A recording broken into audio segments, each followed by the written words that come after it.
told you I wasn't gonna do monthly wrap-ups, but it's just so happened that this month I feel very comfortable in giving you one, so here we go.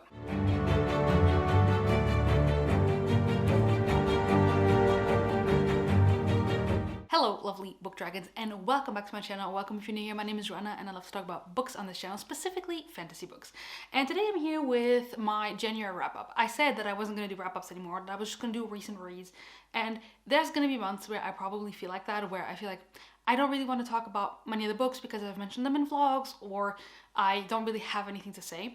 But in January I do, and I actually decided to include some stats in my video. So maybe I'll even just do wrap-ups just to talk a bit about stats, about how what worked, what didn't work, those kinds of things. I don't know yet, we'll see. For January, I decided to give you a wrap-up. January was an awesome reading month. I started implementing all of my goals. If you want to see my goals, I will link them up here. Mainly my goals are to allow myself to mood read, to pick up whatever the heck it is I'm feeling at the moment, to continue on in series, and to just, you know, go for it. And I really did that in the month of January. I just picked up whatever was striking my mood. I had a January TBR. I followed it somehow, like some things I did follow, some things not at all. And I honestly had an amazing month. Let me tell you. I didn't make a graph, but first I want to tell you that my average star rating for the month is 4.7 stars. 4.7, guys. This is what I want every month. You know, like a lot of, I follow these people who sometimes say, oh, I like my average star rating to be roughly at 3 stars. I'm like, no. I want my star rating to be this, 4.7. It means I am picking up what is striking my fancy. I'm reading it at the pace that the book wants to be read in, and I'm enjoying it. I'm savoring it, and I'm giving all these books amazing ratings because I'm loving them. I'm picking things that I know I love, and that's the only, like, why would you pick things that you think you won't love, you know? But that being aside, so my average rating is 4.7. I read 8 books, and across those 8 books, I read 4,340 pages. So the books that I was reading were really long books. In 2021, last year, the second highest month I had was in May, and it was like 4,800 pages or something like that. And here we're kicking off I was roughly at 2,000 something to 3,000 pages last year, roughly per month. And this year, we're starting off the year with 4,340 pages, 8 books, 4.7 star rating. Come on, come on. That's what I like to see. Yes, I listened to 88 hours and 46 minutes of audiobooks, the equivalent, like at normal speed. Without really much surprise, 75% of what I read was fantasy, 12.5% was romance, and 12.5% was mystery thriller, aka 1 book each. When it comes to the format I read in, half of the books I read in were immersion reads, then 25% were physical reads, and the other 25% were ebooks. And surprisingly though, the age demographic was 50-50 for YA and adults. You'll see you know that I've read, if you've been here on the channel before, I finished the Throne of Glass series, and even though those last 2 books to me don't really read YA anymore, they're still categorized as YA. And I'm trying to finish off series that I started a long time ago, and a lot of series are YA. So yeah, that's why we have this 50-50. Usually it tends to skew a lot more towards adult when I read, but this month we have 50-50. The first 3 books I read this year, I won't spend a lot of time talking about because I have a whole vlog in which I read them in. At the beginning of the year, I participated in the Goodreads Choice Readathon that was hosted by Sam over at Griff Reads. I will leave her channel link down below, and I will leave my video up here. And in that video, I read, I think, actually 4 books. Yeah, 4 books.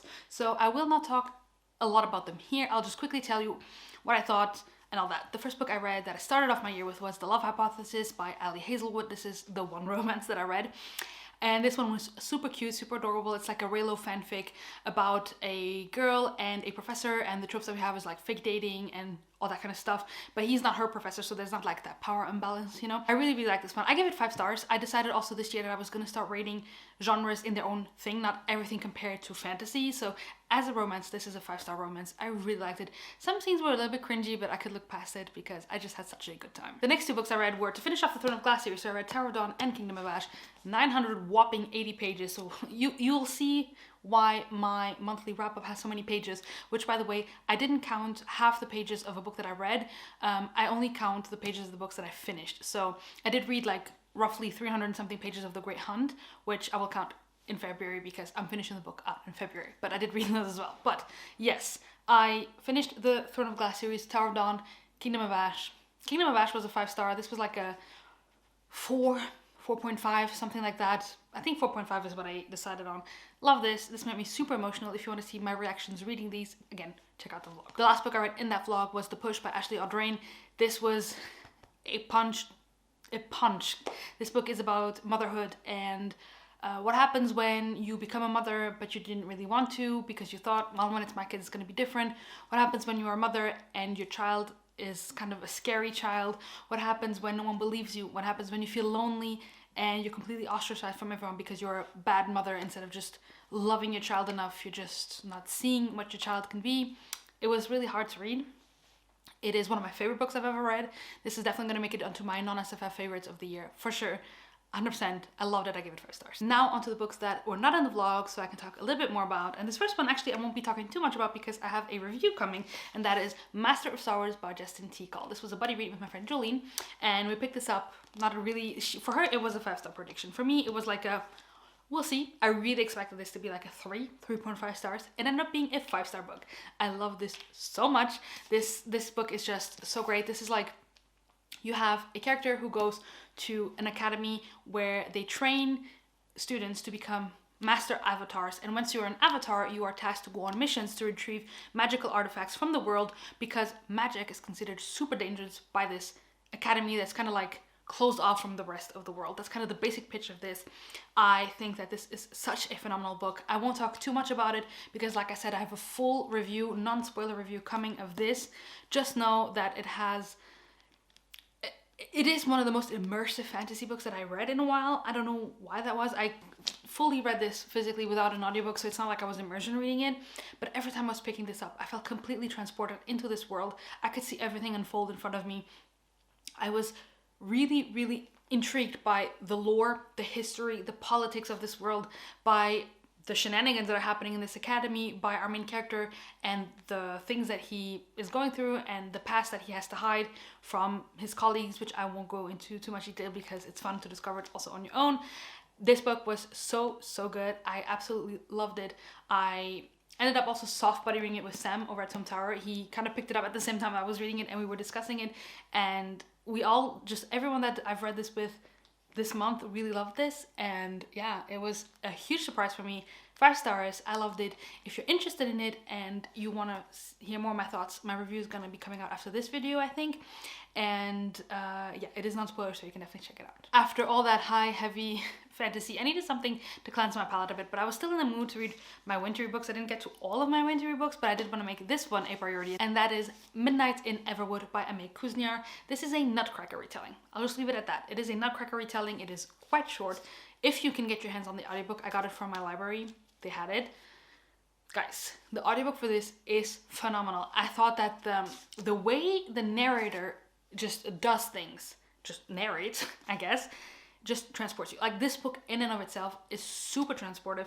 The descriptions of food, of the wintry atmosphere of, so this takes place over Christmas, and just like the way she describes the decorations, the food, the atmosphere in the air of the cold and everything, I was there. I loved it so much to just feel that.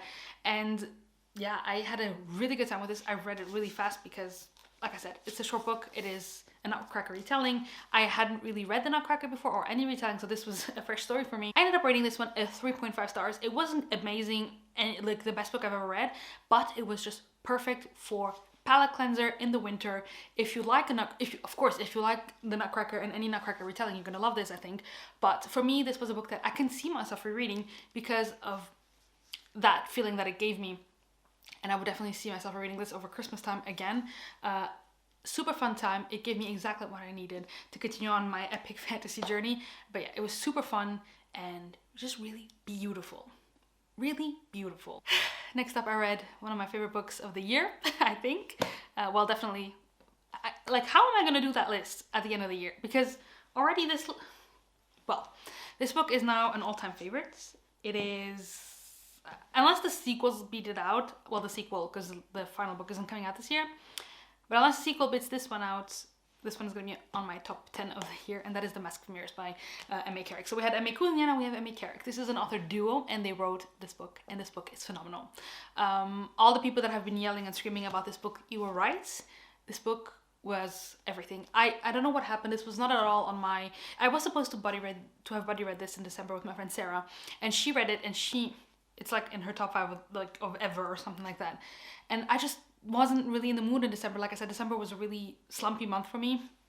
especially in terms of fantasy. So I decided to not pick this up. And I really was thinking, okay, I'm gonna leave this for maybe the spring or the fall or something like that. I'm in no rush to pick this up because it's starting a series. The third book isn't coming out until next year, so I'm not really in a rush to read this. And when I finished reading Midnight in Everwood, I really wanted this. I looked at my TBR that I had set for myself and I was like, all I want to read. Like, I even took out Little Thieves, put in the bookmark, took the dust jacket off, and I was fully committed to starting Little Thieves. But this was all that I wanted to read. I even, at one point, was like, okay, taking all the distractions away, what book is it that you want to read right now? And the cover of this popped into my head. And so I knew I had to pick it up. I decided to get myself the audiobook, and what a treat it was. The audiobook for this was phenomenal. The book is phenomenal. I love this so much with my whole heart. Like, this book has my whole heart. So the basic pitch of this is that we have a con artist in a Venetian inspired fantasy novel that wants to con herself into a super rich family in this society, but little does she know that the family that she tries to con herself into is on the verge of bankruptcy. And we also have a hooded avenger who's trying to kind of see the corruption of the rich and everything that's going on there. And that is the basic pitch of The Mask of Mirrors. This book, to me, it is dreamy, it is transportive, it is... I've been trying to think of a good word to describe this feeling it gives me, but I can't describe it. I just absolutely love this. I just always wanted to be reading this. I read hundreds of pages in one day of this, even though I was working, because I just had such a good time. This book is beautiful. Like, it's just, there's a beauty to it because you have the balls, you have the masquerades, you have all of that. And then there's dream magic in here, there's tarot magic in here. And so that gives it all that like whimsical feeling to it that I just really loved seeing. And this book, just phenomenal. If you liked The Diviners by Libba Bray, specifically from the second book on, I think the series for you. This is better, like, I think this is better than The Diviners, of course, but I think that if you're a YA reader or someone who really, really loves The Diviners series, you need to give this a go because I think you're gonna love this. So yeah, this, I'm so glad I listened to my mood, picked this up. The audiobook was phenomenal. I want to read The Liar's Knot immediately. The problem is that the audiobook for The Liar's Knot comes out at the end of March. So I'm going to be patiently waiting until the end of March. I pre-ordered the audiobook, and the second the audiobook pops into my account, I'm going to start it because I'm so excited. I love this. And the final book I read in the month of January, I read over 24 hours. I was not expecting it. That was Daughter of Smoke and Bone by Laini Taylor. This was a reread for me. This is the first book in her series, Daughter of Smoke and Bone. I am a co-host for Vish over at Books with V's channel Buddy Read, and we're buddy reading this whole series through January, February, and March. January's book was, you get it. This was a reread. This is my third time reading this book to finally finish out the series. I started this series, I think, almost 10 years ago or something like that, like nine or 10 years ago. And rereading this for the third time was just as charming. I lowered my rating to a 4.5, but basically I think I can't really rate this. This is purely nostalgia factor if I start a read because of how much I've loved this over the years and how comforting and how much it brings me back to the roots of who I am as a fantasy reader. Basically, main character lives in Prague and is an art student in Prague, but she has kind of a secret life where she collects teeth for this weird creature. That's kind of the basic pitch of this one. It's super fun. It's 2011 YA. Yes, it is. It has all of those tropes that you know from back then, but this is where the tropes started. So, you know, and I still think that it holds up. Like, a lot of the annoying tropes that you would think of from way back here, like, you know, this time when you had all these YAs coming out, I feel like it doesn't do the annoying stuff. It still holds up. Honestly, as an 11-year-old YA novel, I think it's still totally fine. Really like this. Also, again, super transportive, super imaginative. Like, I see everything unfold in front of me because of how much I know these characters and this world and how much I love it. And like, just see, because we are in Prague, but we also have Paris and we have Morocco and we have Idaho. And so we have all these locations where we find ourselves in at some point or another in this novel, and it's just so beautiful to imagine everything. And yeah, I had a very good time reading this, and I'm excited to finally finish off the series. That, my dear friends, is my January wrap-up. Like I said, I also read half of The Great Hunt by Robert Jordan, which I will finish out in February, but I couldn't finish it. But I technically also read 300 and something pages of that, and I'm really liking it. I'm excited to see what happens at the end there. But yeah, those are all the books that I read. I loved my reading month in January. I kicked off the year with a freaking bang.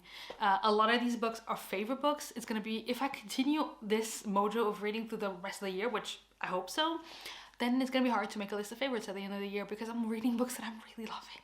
So January was a success for me. Was it a success for you? Let me know in the comments down below. If you just want to let me know that you were here, leave a dragon emoji. And until next time, happy reading. Bye guys.